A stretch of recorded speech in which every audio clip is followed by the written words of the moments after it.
Hello all, welcome to my channel एंटीनेट commerce classes. Today I will discuss marketing का process पढ़ेंगे आज हम। कहता है कि मार्केटिंग जो प्रोसेस है इसका ओवरव्यू देते हैं। इसमें पहले मिशन डिसाइड किए जाते हैं, शॉर्ट टर्म होते हैं मिशन। फिर सिचुएशन का एनालिसिस किया जाता है कि मार्केट में क्या कंडीशन है, कितने कॉम्पिटिटर हैं वगैरह वगैरह। फिर मार्केटिंग की स्ट्रेटजी बनाई जाती हैं। उसके बाद मार्केटिंग मिक्स आता है, उसके बाद इम्प्लीमेंट आता है, फिर कंट्रोल आता है। इसका वन बाय वन हम डिस्कस करते हैं। फर्स्ट है, कहता है कि स्ट्रेटेजिक मार्केटिंग प्लानिंग कि किस तरह होती है। अच्छे से मार्केटिंग करने के लिए हमें कुछ स्ट्रेटेजी बनानी पड़ती हैं। वो किस तरह बनाई जाती हैं, क्या क्या स्टेप्स को हम फॉलो करते हैं, क्या क्या चीज़ों को हम अपने माइंड में रखते हैं कि हाँ हमें ये चीज़ को एनालिसिस करना है, इस चीज़ पर ध्यान देना है। ठीक है जी। कहता है कि इसमें इसकी प्रोसेस के 6 स्टेजेस हैं स्ट्रेटेजिक मार्केटिंग प्लानिंग प्रोसेस के। फर्स्ट है इन्वायरमेंटल एनालिसिस। इन्वायरमेंट का एनालिसिस का मतलब होता है अपनी जो मार्केट है उसमें स्ट्रेंथ, वीकनेस वगैरह देखना, अपॉर्चुनिटी वगैरह देखना। मार्केट एनवायरनमेंट का एनालिसिस करना, किस तरह का है, बूम है, डिप्रेशन है, कितनी स्ट्रेंथ कर सकते हैं हम इसमें, कितनी हमारे पास थ्रीट आएंगी वगैरह के फेस कर पाएंगे या नहीं कर पाएंगे। उसके बाद है आइडेंटिफाई द कस्टमर्स। कस्टमर को आइडेंटिफाई करते हैं कि कौन से वाले कस्टमर्स हमने अपने मार्केट पर फोकस करना है। Competitor value creation analysis. Competitor पर देखते हैं कि क्या जो हमारा मार्केट है उसमें कैसे कॉम्पिटिटर हैं और उनमें वो कितना ग्रोथ कर रहे हैं, क्या हम उनके मुकाबले के हैं या नहीं हैं। ये सब चीज़ के बारे में देखते हैं।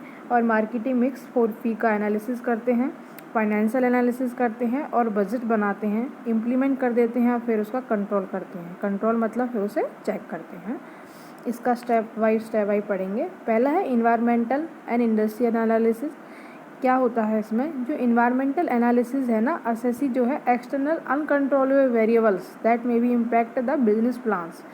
जो हमारे एक्सटर्नल इवेंट एक्सटर्नल वेरिएबल्स होते हैं उनके बारे में स्टडी करता है, जो हमारे हाथ में नहीं होते, किसी भी बिजनेस के हाथ में वो कंट्रोलेबल नहीं होते, उन चीज़ के बारे में वो स्टडी करता है जो कि हमारे बिजनेस पर इफेक्ट डालते हैं।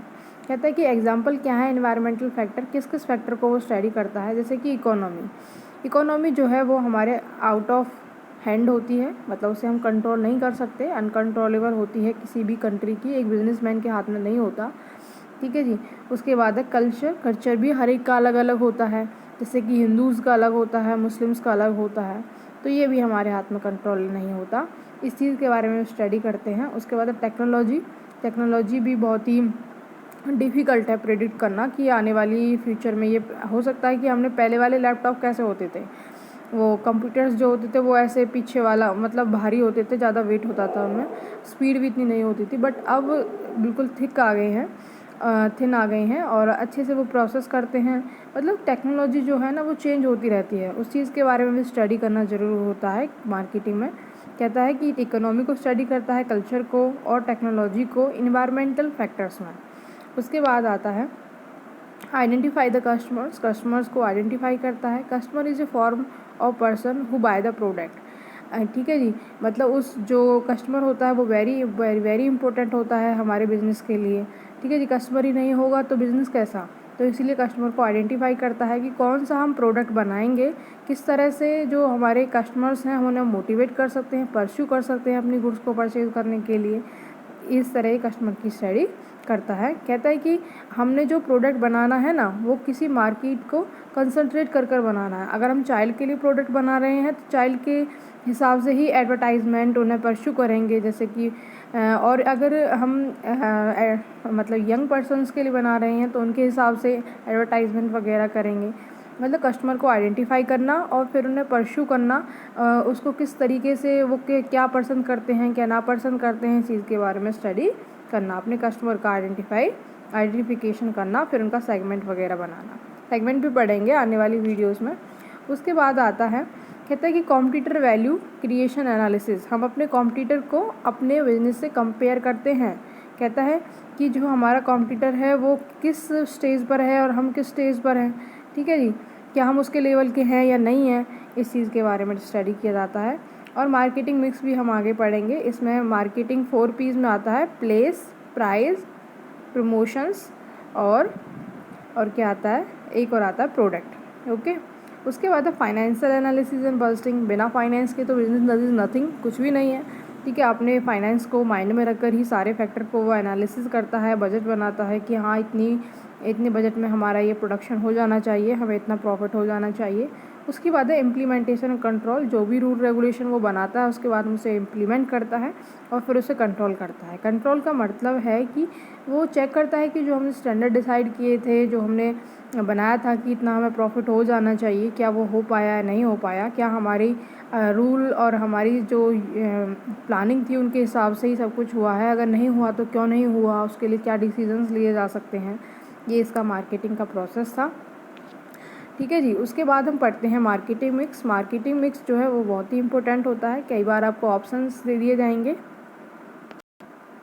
ऑप्शन देकर आपको पूछा जा सकता है कि इसको मैच करिए। आपको प्लेस, प्राइस, प्रमोशंस, प्रोडक्ट के बारे में जानना ज़्यादा ज़रूरी होता है। ज़रूरी होता है कि किस तरह, तभी आप उसको मैच कर पाओगे।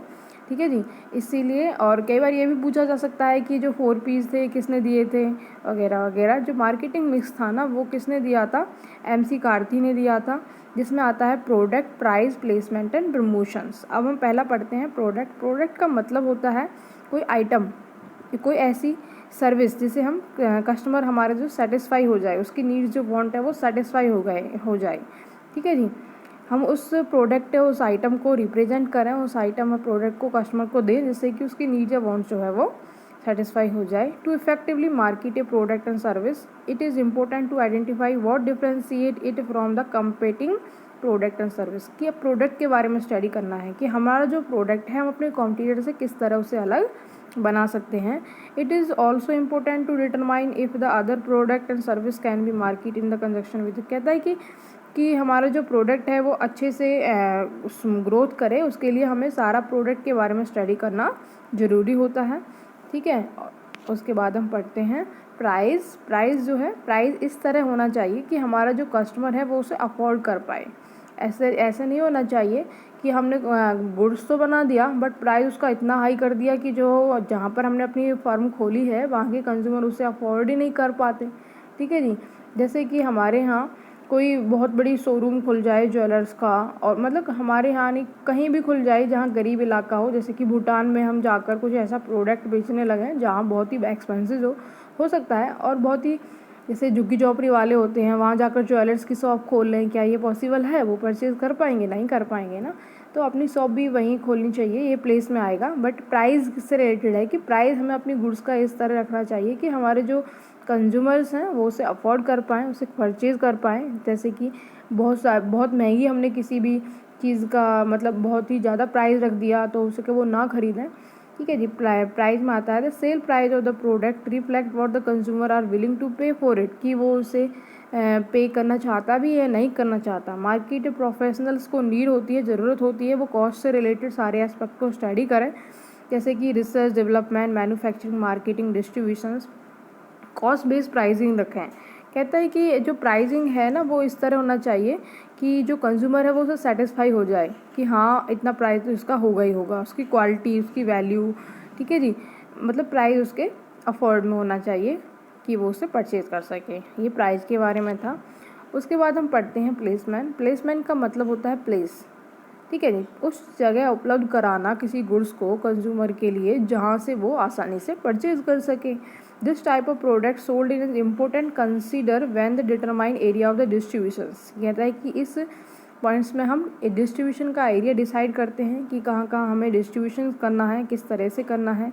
ठीक है जी, कि basic consumer products such as a paper goods, जैसे कि कोई नॉर्मल गुड्स होती हैं जैसे कि चाय, चीनी, ठीक है जी, साल्ट, ये वगैरह जो वेजिटेबल्स, फ्रूट्स वगैरह, ये हमें नॉर्मल शॉप पर मिल जाएंगी। ऐसा नहीं है कि हमें इसके लिए ख़रीदने के लिए दिल्ली जाना पड़ेगा, नहीं जाना पड़ेगा ना। हम अपने गांव से, अपने शहर से, अपने आसपास की शॉप से हम आसानी से ख़रीद सकते हैं। बट अगर कोई ऐसी गुड्स है जैसे कि कोई मतलब ज़्यादा एक्सपेंसिव गुड्स है तो हमें हो सकता है शहर भी जाना पड़े, अपने सिटी भी जाना पड़े। ठीक है कि, और कहता है कि इस तरह से गुड्स को अवेलेबल कराना अपने कंज्यूमर्स को जहाँ से वो आसानी से परचेज़ कर सके, उसे प्लेसमेंट में आता है। कि उसे ऑनलाइन प्रोवाइड करना। ठीक है जी, ये सारा प्लेस से रिलेटेड होता है। उसके बाद आता है promotion. Promotion is a very important term. कहते हैं कि प्रमोशन में क्या आता है, एडवर्टाइजमेंट आता है, सेल प्रमोशन आता है, पर्सनल सेलिंग आता है, पब्लिक रिलेशंस आता है। इसमें हम मतलब प्रमोशन कि हम अपने जो प्रोडक्ट है उसके बारे में इंफॉर्मेशन कस्टमर तक कैसे पहुंचा सकते हैं। ठीक है जी, हम पर्सनल सेलिंग करेंगे तो हमारे जो पर्सनल सेलर्स होते हैं वो उसके बारे में बता सकते हैं उसको कि हमारा प्रोडक्ट कुछ इस तरह होता है, ऐसे ऐसे इसकी क्वालिटी है, इसका प्राइस इतना है, ये इतना अच्छा है, आपके लिए बहुत अच्छा रहेगा वगैरह वगैरह। सेल प्रमोशंस को अगर एक के साथ एक फ्री होता है, ठीक है जी, सेल प्रमोशन में जैसे कि हमने ब्रश के साथ टूथपेस्ट फ्री दे दिया या फिर टूथपेस्ट के साथ ब्रश फ्री आ गया। ठीक है जी, जैसे चाय की पत्ती के साथ क्या आते हैं, ग्लासेस फ्री आ जाते हैं। ये सब क्या है, सेल प्रमोशन आता है। एडवर्टाइजिंग क्या होता है कि हमने पोस्टर्स लगा दिए, वेबसाइट्स पर इशू कर दिया, टेलीविज़न पर दे दिया, ठीक है, और मतलब बड़े लेवल पर होता है। पर्सनल सेलिंग मैंने आपको बता दिया। पब्लिक रिलेशन जो होते हैं वो अपने आप बन जाते हैं, ये पॉजिटिव भी हो सकते हैं और नेगेटिव भी हो सकते हैं। इस चीज़ के बारे में हम स्टडी करते हैं प्रमोशन में। चला और इसके बाद आप पढ़ते हैं, थोड़ा सा और पढ़ते हैं। कहता है कि जो 4 P's थे ना, उसके अलावा भी कुछ 3 P's दिए गए। ठीक है जी, उसमें क्या था, पीपल मतलब कस्टमर को स्टडी करना, कस्टमर के रिलेशनशिप के बारे में देखना। ठीक है जी, उन्हें ट्रेनिंग, जो हमारे वर्कर्स थे उन्हें ट्रेनिंग, कल्चर, सिल्क्स के बारे में, एटीट्यूड क्या है का मतलब कस्टमर से पीपल के बारे में स्टडी करना था। पीपल तो हमारे फर्म के अंदर भी हो सकते हैं और फर्म के बाहर भी हो सकते हैं। फर्म के बाहर तो कस्टमर है, फर्म के अंदर क्या एम्प्लॉयज़ है, उन सब चीज़ के बारे में स्टडी करना। उसके बाद है प्रोसेस के बिना तो कुछ पॉसिबल ही नहीं है।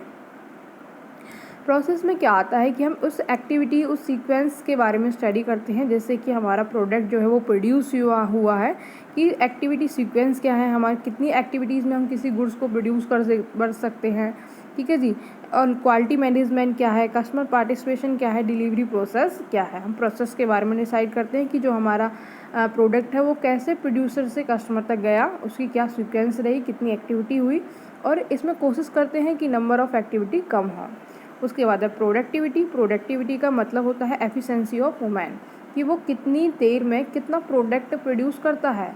एफिशिएंसी का प्रोडक्टिविटी का मतलब होता है कि वो कम टाइम में, मतलब अगर किसी की प्रोडक्टिविटी कम या ज़्यादा हो सकती है। ठीक है जी, एफिशिएंसी कितनी है, वो कितने टाइम में कितने गुड्स को प्रोड्यूस कर सकता है। ठीक है जी, इसके बारे में हमने स्टडी किया। Okay, thank for watch the video. Thank you so much. Save yourself from the covids, wear the mask पहन कर रखें, घर रहें, सेफ रहें, हाथ धोते रहें। Thank you so much for watch the video. Thank you so much.